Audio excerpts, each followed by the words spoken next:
to It's a Beautiful Day. Already. I'm Paolo and Rosario. We're here to brighten your day with the latest news and uplifting stories. And I am Asis-Carilo. We are so excited to share some wonderful moments and insights with you guys today. So let's make it a great one. And I'm Monique Tuzon. Sit back, relax, and enjoy It's a Beautiful Day with us. You know, can I just say, I'm excited for the show. We're going to break some norms, break some stigmas here, and of course, talk about a bit about our heritage. I'm seeing some of the clothes that we have on the side. I can't wait to talk about them all. We're gonna talk about beauty and making yourself look really gorgeous. I'm excited. I can't wait to hear about it. And Absolutely. especially the clothes. I'm already eyeing some right now. Yeah, Mo is looking at it. I can't wait to talk about it for sure. But at the moment, let's head on to the news. Now, we start off talking about Tropical Depression Hener, which has made landfall in Palanan, Isabela early Tuesday morning and will maintain its strength. As of 5 a.m., Pag-asa says Hener was last seen in the vicinity of Alicia Town in Isabela. It has maximum sustained winds of 55 kilometers per hour near the center and gustiness of up to 70 kilometers per hour. State weather forecasters say Hener is expected to exit the Philippine area of responsibility either tonight or on Wednesday morning. The country's weather system is packed for today. Now, apart from Hener, there's also a tropical storm with international name Pulasan, which was last spotted east of central Luzon. Southwest monsoon is also at play, affecting southern Luzon, the Visayas, and Mindanao. Tropical cyclone wind signal number 1 is hoisted in most parts of Luzon. Affected provinces include Cagayan, Babuyan Islands, Isabela, and Carino, among others. Signal number 1 is also up in Pampanga, Bulacan, the northern and central portions of Bataan, Aurora, Quezon, Polillo Islands, and Rizal. TCWS number 1 is likewise raised in parts of Metro Manila, including Quezon City, Caloocan, Valenzuela, Malabon, Navotas, Marikina, Manila, San Juan, and Mandaluyong. Tune in later to Weather HQ later at 9 a.m. for the latest on Tropical Depression Hener. That's on Free TV, Channel 31, Cignal Channel 24, and on Cignal Play. Only here on the Billionaire News Channel. The Philippine National Police revealed that the angel of death threat used by arrested preacher Apollo Quiboloy is not a myth. PNP spokesperson Colonel Jean Fajardo confirmed the existence of these individuals, some of whom are former Army reservists in Davao City linked to Quiboloy's security. The PNP is investigating if these reservists are part of the Angel of Death group used to silence victims, including children as young as 12, from speaking about sexual abuses by Quiboloy. More victims are coming forward, with at least 2 under police protection. Meanwhile, the PNP reiterates that the arrest order against former presidential spokesperson Harry Roque is directed to any law enforcement officer. This means that any agencies that see Roque in person can arrest him. This comes after Roque was cited for contempt by the House of Representatives on September 12 for refusing to submit subpoena documents related to his alleged involvement with Pogos. Fajardo says they are tasked to assist the Congress Sergeant-at-Arms to find Roque. A Valenzuela court has permitted accused human trafficker and former Bamban Mayor Alice Guo to address a Senate Committee on Women investigation on Tuesday. In an order sent to the media on Monday afternoon, the Valenzuela Regional Trial Court Branch 282 said Guo, also known as Chinese national Guo Huaping, is allowed to appear before the Senate Committee on September 17, 2024 at 9 o'clock in the morning upon the request of panel head Senator Risa Hontiveros.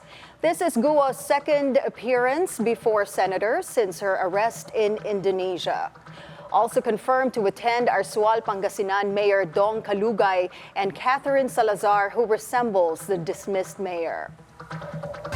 House Speaker Martin Romualdez on Monday delivered a sharp rebuke to public officials misusing government funds, asserting that the House of Representatives will not tolerate hypocrisy in managing the national budget.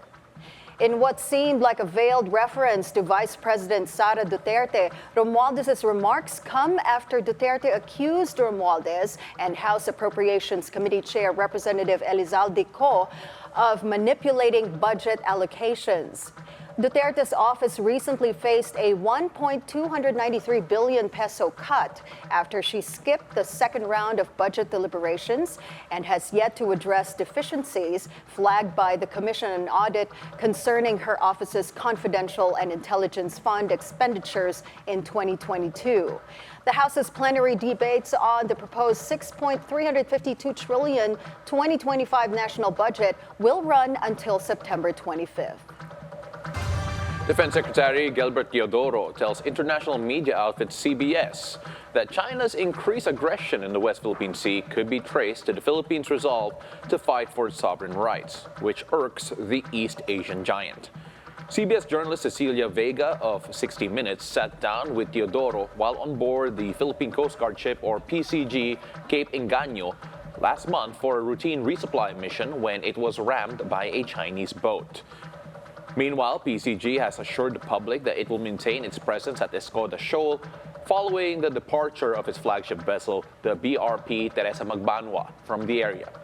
PCG spokesperson for the West Philippine Sea, Commodore J. Tariela, says another ship will soon be deployed to patrol the area. However, the exact timing has yet to be determined, revealing that BRP Teresa Magbanua is undergoing repairs with no set completion date. Commodore Tariela also emphasizes that Escoda Shoal remains within Philippine territory and will be continued to be monitored by the PCG. Agricultural workers remain the poorest sector of the economy despite their contribution to the country. To help alleviate the disparity between their work and pay, some businesses teamed up with agricultural stakeholders to create the Farmers Entrepreneurship Program, or FEP. This aims to enable small farmers to be suppliers of big corporations. Today we gather at a pivotal moment for our nation's agriculture sector. We all know that Filipinos pay more for food compared to our neighbors in Southeast Asia. Another source of problems for farmers are the food waste.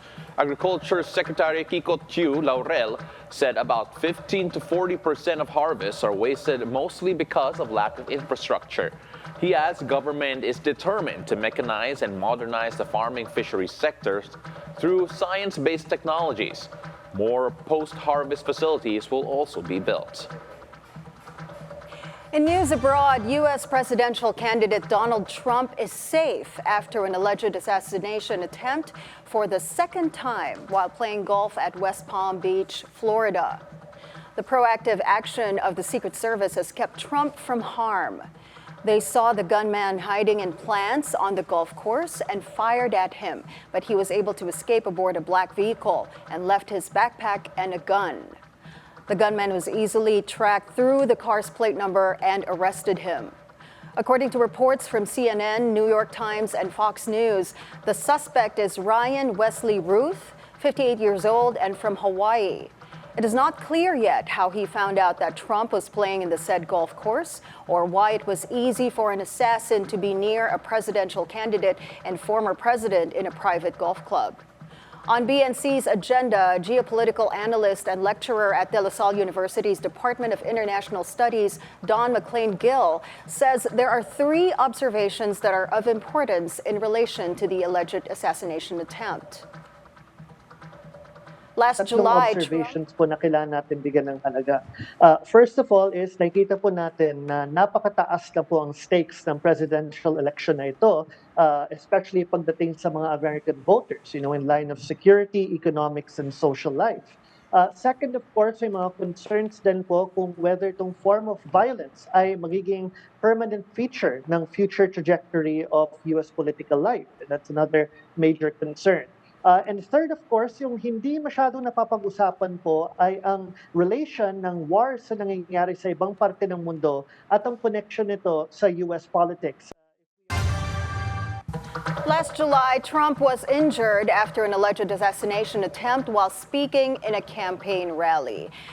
People are saying that these incidents are actually staged, but an assassination attempt is no laughing matter. Yeah, absolutely. I mean, Mo, I'm sure you're a bit closer to all of this, especially with your family president of the United States. I mean, it's a very tumultuous time in American politics. Yeah, it's very intense right now back home. I'm kind of nervous to go back, which is why I'm here. I not supposed to joke, but I'm Yes. safe here in the Philippines. Yeah, and of course, we wish all of our kababayans in the United States fair and safe elections there, and of course that no more violence happens because there's already been 2 assassination attempts already on Yes. former Yeah, President Donald it's Trump, crazy. Yeah. and we're hoping that things are a bit more peaceful moving forward. I hope so. I feel like it's just gonna be more intense, but I hope security tightens up as Yeah. well with Yeah. everything happening. Absolutely. Well, up next, guys, there's a reason why our most iconic drag queen's face card never declines. When we return, we talk to the team behind a skin clinic that's bringing forth beauty for men and beauty for all. Don't sashay away. It's a beautiful day. We'll be right back.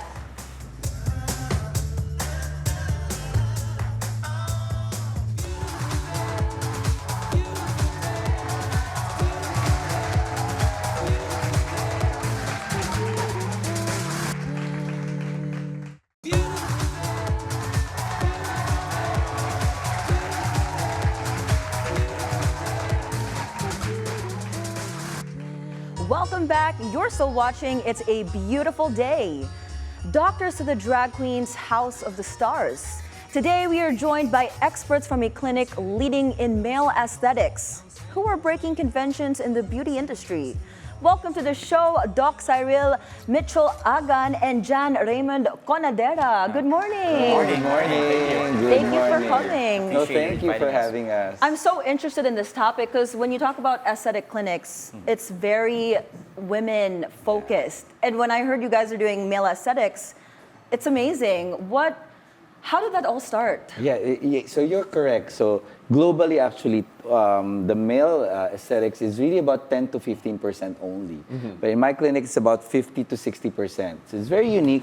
And we started just because I said, I wanted to make my clinic to be neutral, to be able to accept all genders. So we made it like with the design, right? So Jan helped me design the clinic. So my vision there was parang I wanted to have a clinic that I'll be comfortable with, confident with my doctor because he knows how to make people handsome, in his own aesthetic way, but make it more natural looking at the same time. Yeah, Jan, was it hard to push a male aesthetic clinic? Because again, they mentioned a while ago, 15% are the male and around the world are the males who actually go to aesthetic clinics. But then here you are pushing it for males. 50% of your clientele are males, 50 to 55%. Was it hard to push? It's very challenging, but it comes natural because we're both male and we know how to make things look good on ourselves. And it came natural na lang how I market it. I chose the right, let's say, procedures for that, and at the same time, the right ambassadors. And of course, with the guidance of Dr. Cyril, he knows the best for it. What would you say would be the hardest thing in marketing a male aesthetics clinic? For you, what's the biggest? The hardest thing would be discretion and, to have clients wherein they won't had something done. Yeah. You want something natural. It's actually a balance because the misconception, if I go to a clinic, I'll look unnatural, maybe I'll look feminine. So it's like our male patients are very afraid or hesitant. So that's what we did, is what we make sure to create an environment that it will welcome any gender. Yeah. And when we do their faces, we want to make sure that they'll be happy and they'll be comfortable because it looks natural. Yeah, Doc, just to clarify, because I do not know what procedures would be in vogue for mere male clientele. So- I don't know if it's going to be different to the other clinics. So well, actually, it's more of the jawline that I really yeah. concentrate on. So we call it sexy jaw. We coined that term. We own that term, sort of. But because for the longest time, treatments have been heavy on cheeks, on lips. I wanted to change that and concentrate on the jawline. And the male aesthetics is really heavy on the lower face as well because we want to make sure it looks masculine. But as we realized eventually, like not only males deserve a nice jawline. Yeah, absolutely. I think that's such a great thing, Paolo. I think we're gonna have new jawlines soon. We'll visit the clinic. We'll see. We're gonna have a more sexy discussions jaw. later on. Yeah. Looking for the sexy Later. jaw. But you take a look at you mentioned the sexy jaw. You mentioned that the males are there's an actually increase in the number of males doing aesthetic work with you guys. My question is that if I'm not mistaken, at one point you were at 70% male in terms of clientele. Right now, even more women are coming in. What is special about your clinic that it actually caters to everyone? And I know you're marketing for male, but then how when the women come in to go to you guys, what do they experience as well? Yeah, well, because originally we've been really trained for females, Yeah. right? Because the market is 90% female. But I think what I wanted is that I want every patient, whatever gender they are, when they come to my clinic, they'll be happy. They'll be comfortable to do the procedures. So even the 40 to 50% female patients that I have, it's still a huge market. Yeah. You know? And if you can do any gender, it means you can do any type of patient. Right. And you guys mentioned earlier as well about anti-aging. You guys specialize in that as well. I'm so curious. How do you guys roll back and turn back time? Because this girl wants to look like I'm 19 again. Yeah. Well, it all goes back to understanding how aging happens, right? And of course, aging happens even when we're young. Yeah. Right? That's why it's aging. And that's why it's also called anti-aging, because as young as you are, you can actually start to prevent it. So we've been talking about earlier about toxins, Botox, fillers, and all of these procedures. When you start to do them while you're younger, number one, you tend to use less product. Yeah. Okay, and when I do the procedure, the results are even better. So then you tend to be not overdone because you do things slowly and over time. So it looks more natural and becomes preventive as well. Yeah, exactly. Yeah. It looks more natural. You know, it's economical at the same time. You try not to change what you look. It's more of like improving yourself and maintaining what you look like before. Like more of an enhancement. Yeah. Exactly. So would you say you guys do a more conservative approach, correct? Because you guys mentioned you don't over Botox people. You guys just do the right, and it's not like a one size I fits think all that's kind what- of thing as well. Exactly. That's what our clients love, is that we have this conservative approach. It's like a planned beauty plan. We're in, we don't overdo. We make sure that you look natural at the same time. You're very happy with results. Can you tell us a bit more about, because right now we're showing a few material here based on some of your clientele who are actually also drag performers. Can you tell us a bit more about your work with them? Because I can only imagine also the type of procedures are also going to be a bit different for them in particular, for their specific needs. So when they were first presented to me, if you know Marina Summers and Eva Liquid, so they were brought to my clinic even before Drag Race Philippines happened, and I didn't know who they were. But a good friend of mine, he said, "Can you like sponsor the treatments for these queens?" And I was like, initially I told him maybe they're not our market because we're more for male aesthetics. Yeah. But eventually, what I realized, they posed for me an artistic challenge. All right, so they're very unique. Okay, because these are performers, you want to make sure that the shape of their face is snatched, what we call. You want to make sure that every move that they do when they lip sync, everything is very visible and dynamic at the same time. So it's a little bit different from how you would do male patients and a female patient, because you want something in between. Yeah. Right? You don't want to overly feminize them because they're not always in makeup. Yeah. You want to make sure they look good with or With or without without. makeup. So that's really the very interesting thing. And we were actually surprised that they did very well. Very happy. We're very proud of them. Yeah, very proud of and that's them. why we got Paolo Ballesteros as well, their host, because he asked about who's your doctor? He's very interested about that. Who's your doctor? All right. Yeah, I'm looking at the screen now and they look amazing. We were chatting earlier. You guys really hit something in me when you guys said you like to look, you do more research, kind of like us as journalists. You research how they edit their photos and how they do their makeup. So you cater to that, correct? Yes, exactly. So when they came to me, I first look at their social media. How do they do their makeup? How do they edit their photos? Yeah. Because that's what I wanna approximate, right? So that's why I do a lot of cheekbones for them, because they usually highlight their cheekbones. I do their jawline and their lips because those are the things that they want. But I don't do it exactly the way I would do a male patient. And it's a bit exaggerated more than a male. Yeah. But not to overly so that it would still be feminine. Yeah, it looks great. I mean, I Yeah. saw the before and afters earlier, and they just look like they have no filter. I mean, Yeah. it's filter, but no filter. Real young. Jan, I Yeah. have a question about the stigma with regards to Okay. male aesthetics. Obviously, it's still a growing market. It's not yet not even close to the level globally when it comes to male and females. Just how much strides, or what are the strides you think that you've made in the 8 years of existence of your clinic in terms of destigmatizing male aesthetics work? I think it's a progress because at the moment, as long as you educate the male clients that you'll have natural looking results, you're using like quality products, you have the right doctor who can speak about itself and can produce a very good results, they will be very confident about it. As long as it's like it's discretion. Yeah. Male clients, they don't want like, I have something done, they don't want to be seen in a lot of crowds. So the clinic is very neutral at the same Yeah. time. Yeah, we protect the clients as well. And social media has been really a good tool for us Yeah. to be able to market it and brand it at the same time. So our patients, male patients, when they come to the clinic, they actually already know what they need. Yeah. Like, I want sexy jaw. Yeah, So they yeah, see yeah, it yeah, already. yeah. That That's makes how they sense. say it, yeah. Yeah, sorry, if you, for those who want to find out more about you guys, you mentioned your social media. Can you tell us, can you tell our viewers where to find you? And of course, how to reach out to you? Yes, so we're from Lift Aesthetic Clinic. We have 2 clinics here in the Philippines, one in BGC and the other one in Capitolio, Pasig. You may follow our social media accounts, Instagram at Lift Clinic PH, and also on Facebook, Lift Aesthetic Clinic. All right, ladies and gentlemen, Doc Cyril, Michel, Agan, and Jan, Raymond, Conadera. Maraming salamat. Thank you very much Maraming for salamat. coming. Thank you for so much. coming and So much. educating us. That was a great interview. Thank you so much. Up next, guys, don't go away because we'll see fashion pieces that are not only crafted to last, but also supports local artisans and fosters a restorative circular economy. Join us after the break as we discover Yssa Studio, where style becomes a statement of sustainability and heritage.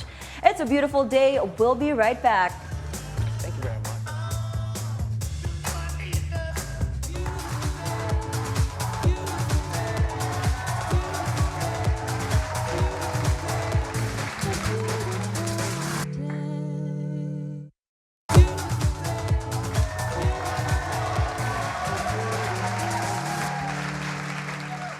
Hello and welcome back. It's still a beautiful day. Living by its motto, keep it simple and make it Filipina, fashion brand Yssa Studio intertwines heritage and sustainability seamlessly.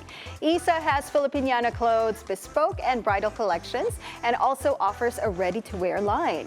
And to talk more about this, we are joined by Yssa Innumerable live in the studio today. Good morning, Yssa, and welcome to It's a Beautiful Day. Thank you for having me. She's so perfect for this show because she looks so beautiful today. I audition. I love how you're recruiting already. No, I was telling her how gorgeous her top is. It's her Thank design. you. Yes, I That love it too. asymmetrical style. Camisa. It's so nice. It's super nice. So tell us about your brand.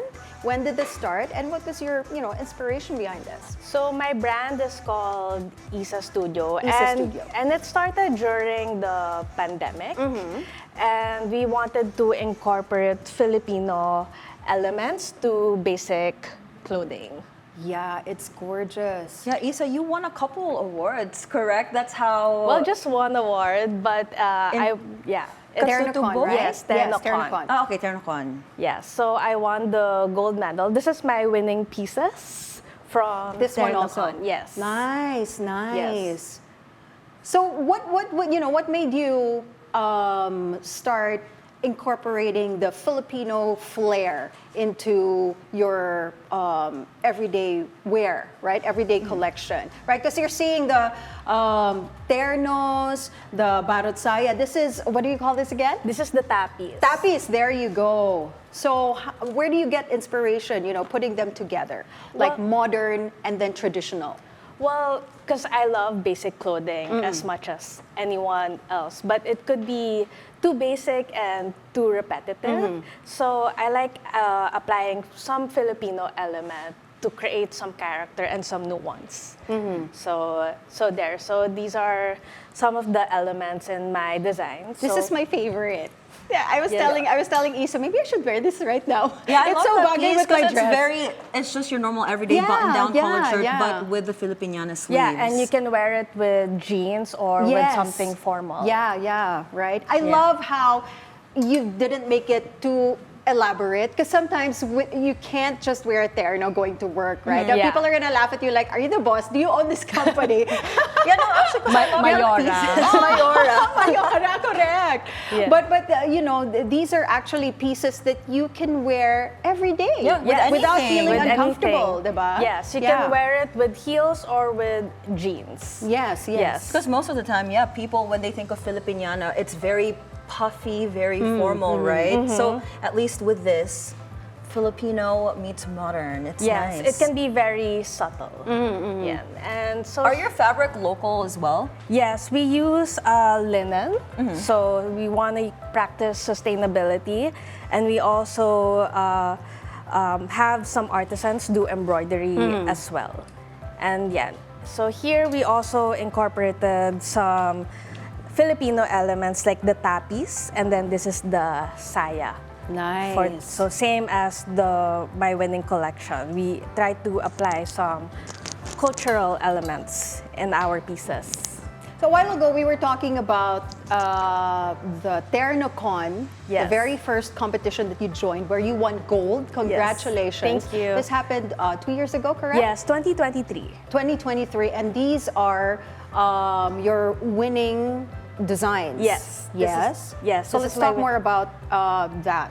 Okay, so the theme for this collection, the theme during that time was Balintawak. Okay. Balintawak is the country version of the terno, like the formal terno. And we wanted to apply two themes here. So one is called the Gibson Girl.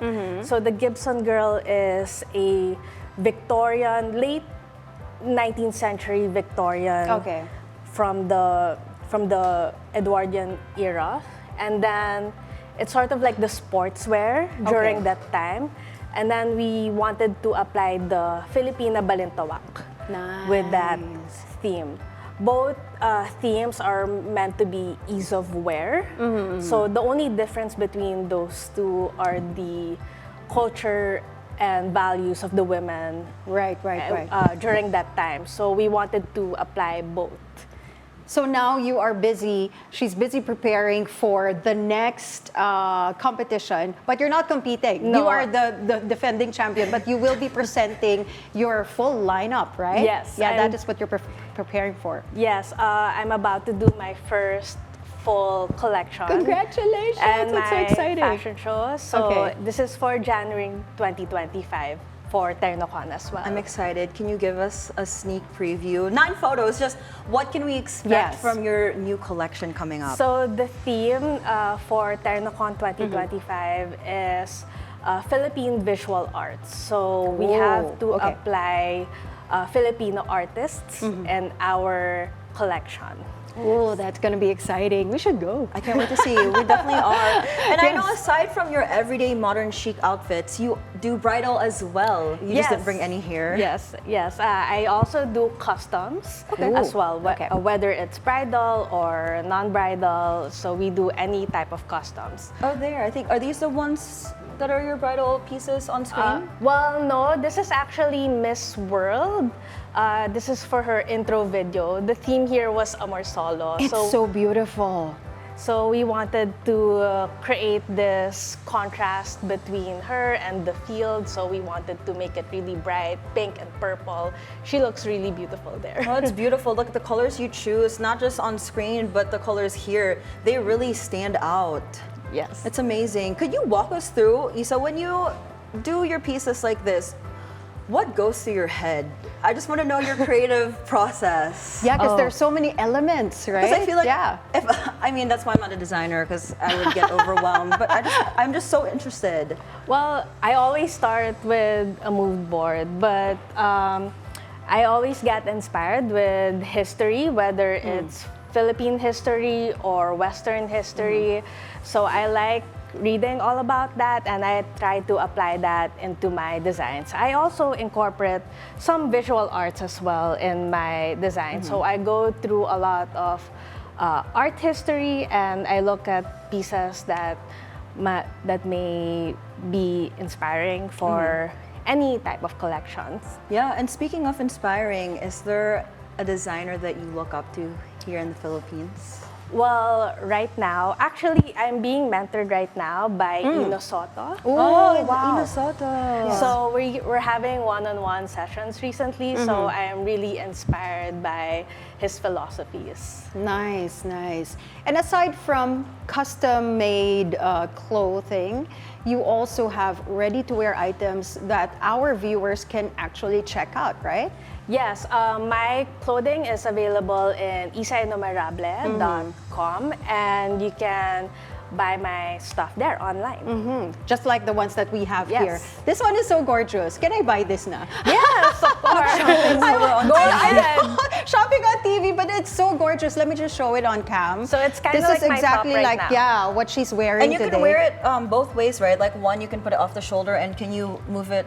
Yeah, well, Up as yeah, I well. can move it here. Yeah, but I think it's meant to be Yeah. like really asymmetrical, Yes. and then to show one shoulder, right? Show some skin. Yes, and then if you're sort of shy, we also do like a full sleeve as well. This is also gorgeous. Yes, Monique, they're also beautiful. You can wear this tomorrow. Yeah, we'll talk later. yeah. We're putting Yssa on the Definitely. spot, but Go thank you so ahead. much, Yssa from Yssa Studio, for joining us today. Thank you. And again, you are so pretty, and thank you for sharing your collection with us, and good luck. Thank you. Okay, your first full fashion show Yes. next year, January 2025, correct? Yes. Yes. Thank Yssa, you, thank you Yssa. so much. History you. has been made at the 2024 Primetime Emmy Awards. We are going to take a look at the success of the samurai epic Shogun after the break. It's a beautiful day. We'll be right back.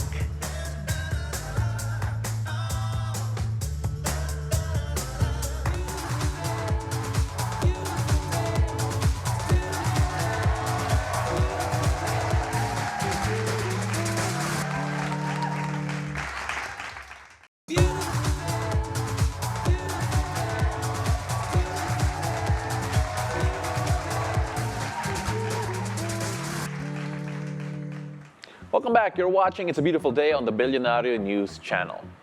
Now, as we mentioned a while ago, Tropical Depression Hiner is expected to exit the landmass in the vicinity of Pangasinan. BNC correspondent Francis Falve joins us live from there for the latest. Francis, how are the preparations coming along with regards to the weather situation there? Yes, Paolo, it is still quite calm here. There were no rains nor strong winds in the whole province of Pangasinan since last night. But response teams are monitoring the situation and preparing for the impact of Tropical Depression Hiner. Classes are suspended in the whole province as rains and winds are expected to pick up as soon as Hiner approaches the province. The Pangasinan PDRRMO and Lingayen Disaster and Risk Reduction Management Office are also on standby. Rubber boats and other rescue and disaster equipments are ready to be deployed in case residents need to be evacuated from flood-prone areas, especially in the areas of Calasiao, Rosales, and Dagupan. The PDRRMO also said that they have enough evacuation sites in areas of concerns, including the one here in their complex. Residents are encouraged to stay home even if the weather appears to be calm. Paolo, we will continue to monitor the situation here in Pangasinan. Back to you. Thank you very much, Francis. You mentioned all of the preparations being done already in the area. Are there any other measures being taken in regards, and of course, have there any evacuations already been done in those flood-prone areas as a precaution? Paolo, since there were no rain since last night, there were no floodings, there were no reported floodings, so no evacuation has been done. But they are ready if in case it will rain today, and they will deploy all the equipments and they will proceed with the evacuation in those areas of concern. Paolo? Maraming salamat, Francis. Thank you very much for that update. That is Francis Falve reporting live from Pangasinan. Mag-ingat kayo dyan. Maraming salamat. Now, classes have also been suspended in all levels in Metro Manila because of Tropical Depression Hiner. These includes Metro Manila, Manila rather, Quezon City, and Malabon City. Classes are suspended in Valenzuela, but classes in colleges will continue to go online. Classes are also called off in the cities of Navotas, Caloocan, Marikina, Mandaluyong, and San Juan. Stay tuned to BNC for more weather updates later on in the day. An epic run for TV series Shogun in the 2024 Emmy Awards. The tale about feuding dynasties in Japan became the first non-English language winner of Best Drama Series. The show captured a whopping 18 Emmys, including Best Actor for Hiroyuki Sanada and Best Actress Anna Sawai. I hope I got that right. Both first Japanese actors to win respective Emmy Awards, so they made history. It is amazing. And you are a big fan of Shogun. I'm a big fan. You can see it in his face. Yeah. I'm a big fan of Shogun. It is well-deserved. Shogun has been described as a more Asian Game of Thrones with a much better ending. When you take a look at how the series ended, I mean, it's such a great series in terms of the drama. Of course, this is a remake of another series in the past, also based on a book. So there's a lot of things going on about it. But it's just the cinematography, the filmmaking, the acting. Obviously, you mentioned the two actors, and of course, 18 Emmys. I mean, you can't argue with that. Yeah, that it has insane. a lot of accolades that are, I personally believe, is well deserved. And I love how these Asian actors are given recognition, right? We'd love to see our very own Filipino actors on stage receiving awards as well. Like Dolly De Leon, for example, who was nominated for Golden Globes, BAFTAs, right? And the very first Filipina to be, if I'm not mistaken, to be nominated for a Golden Globe category. So, maybe in the future, we'll be seeing more of our actors as well. Yeah, more Asian actors as well. 100%. I mean, we hope that that's going to be the case, Mo. I mean, I'm sure the Filipino-American community in general, there are a lot of Filipino-American actors in particular who have at least knocked on the door. And, we're going to be hoping to see more. We're getting there, so I'm excited where it's going to take us. But I really now want to watch Shogun. No, you should watch Shogun. Yes. I will vouch for it. Go and watch it. It is really, really fun. It was only supposed to be a one-season thing, but I'm not mistaken that they're trying to consider, or at least it's in the works, a second season. So we'll see what happens, and we're going to be hoping. Well, I'm going to be hoping for the best. I know I'm going to be watching it, and hopefully we can talk about this with all of you interested in it as well. But I think I will be. When did it start airing? I think it was around last year. I think it was around last year, and it was one of those things where a new episode would be released every so often. But again, it's a fantastic epic. What's beautiful about it is that Hiroki Sanada, when he won his award, he said it is a meeting of East and West with respect. Because there is a tendency wherein some people might be worried na mawa-whitewash yung Asian culture because of the fact that it is a foreign company or a foreign American company working with a very Asian source material. So there's a lot of respect in it. I saw a lot of it. There's going to be a lot. I felt that it was just a great ode to the Japanese culture and that period in history. It's a historical fiction. It's based on real events, but it is fictional. So it's really interesting to see how it all works out. So now we have to watch it, and then we'll talk about this in the next couple months. Yes. I mean, I'll be here not spoiling anything for you. But that's going to be really fun. Thank you very much for that. But that will be on our to-watch list. For sure. Yes. And that is all for today. Make sure you catch Shogun too, because that's a lot of fun. But ladies and gentlemen, we hope we brought you a little joy and positivity to your morning. I'm Paolo de Rosario. Remember, every day has something beautiful to offer. Keep smiling. I'm Asis-Carilo. And last but not least, I'm Monique Tuzon. Thank you for being with us. We'll see you again tomorrow with more stories to brighten your day. And make sure to keep it here on It's a Beautiful Day.